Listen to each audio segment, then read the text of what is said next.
Hello అండి. పెరుగన్నంలోకైనా, పప్పన్నంలోకైనా చాలామందికి ఇది ఉండాల్సిందే. అదేనండి మన నిమ్మకాయ ఊరగాయ. నోటికి పుల్ల పుల్లగా భలే ఉంటుంది.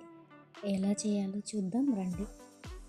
స్టవ్ పైన గిన్నె పెట్టి సగం వరకు వాటర్ వేసి అందులో నిమ్మకాయలు అన్నీ వేసి ఒక బాయిల్ వచ్చేంత వరకు ఉంచాలి.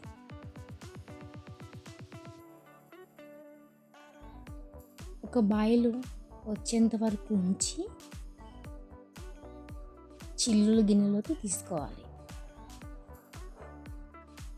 చూసారా, ఇలా అవ్విన తర్వాత గిన్నెలోకి తీయాలి. ఇవన్నీ చిల్లులు గిన్నెలోకి తీసుకొని ఇక్కడ నేను సుమారుగా 40 నిమ్మకాయలు తీసుకున్నాను. వీటిని శుభ్రంగా కడిగి క్లాత్తో తుడిచి సుమారుగా గంట పాటు నీడన ఆరబెట్టుకున్నాను. నిమ్మకాయలు అన్నీ బాగా చల్లారిన తర్వాత నిమ్మకాయలని 4 ముక్కలుగా కట్ చేసుకోవాలి. ఇలా అన్నీ కట్ చేసుకొని పెద్ద ప్లేట్లోకి తీసుకోవాలి. దానిలో 3/4 కప్పు సాల్ట్, 3/4 కప్పు కారం వేసుకొని బాగా కలుపుకోవాలి.